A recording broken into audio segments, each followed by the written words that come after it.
What's up, guys? This is Cole with Coal Miner Customs here. I had a request from a subscriber about how to do leather on the M1 machine. So we're going to give that a shot, and I'll show you some settings and some different things that you can do, a couple more tips and tricks on it. But let's get into it. Oh, and I don't have my camera guy today, so it's just me. Sorry for the shakiness.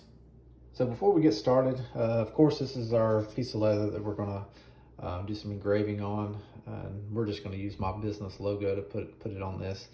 And I got these off of Etsy, eBay, and Amazon have a ton of these. And if you'll just type in like leather patches for hats, they'll pull up hundreds of these things, and you can get different sizes.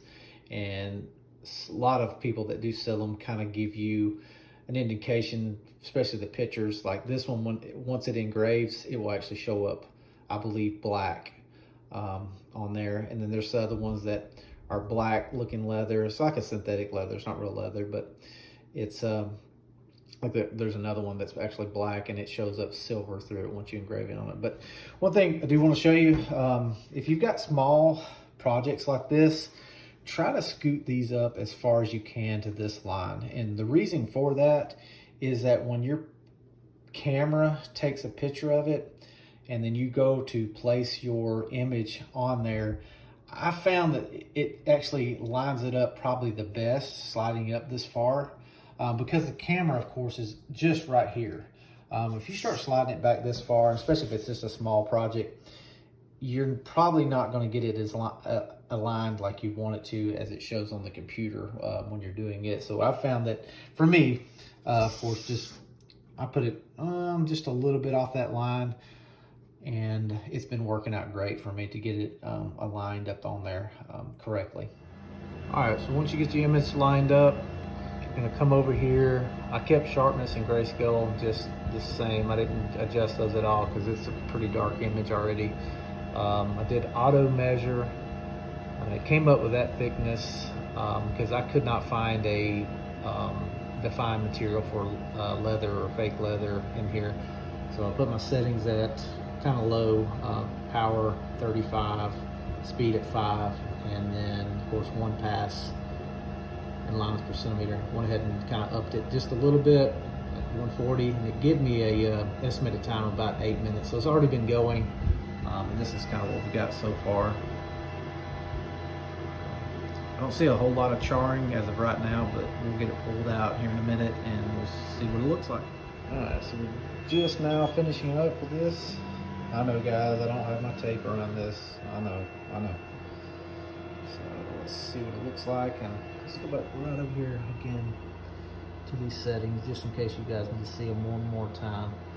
Like I said, this is my first time, so let's see what happens.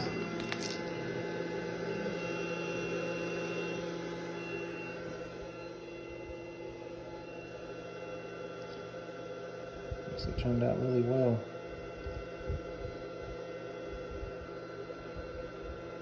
No charring on it.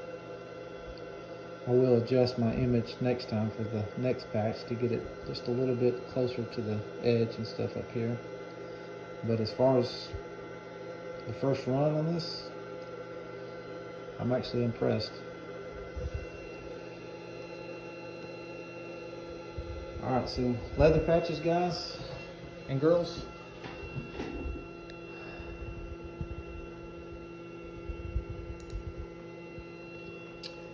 It'll be these settings for what has worked for this type of material. Like I said, it's not the real leather. It is leather patches that you can just buy on Amazon, eBay, and Etsy. And also these patches, they actually have a sticky side to them. And you just peel this paper off, and it's got some adhesive, but they also can be pressed on. There's I think another layer of glue that I think you have to heat your press up to about 275, 285, and then press them onto your hats. This is the company that I actually got them through on Etsy. And I got a actually got a pack of these things. I think I ended up getting like 20 of these for like 30 bucks after shipping and stuff. But here's some of the other colors. And I think when the stitching sometimes will tell you the color that it will come through as well. So that's a good indicator. Most places that do sell these, the stitching is what will actually show what color will come through on these. So like this one, this is called the rustic, and I believe it's kind of more of a gold color that comes through. But if this was helpful, give me a thumbs up. If you guys want to keep seeing more videos like this, subscribe, help the channel out, and we will see you next time.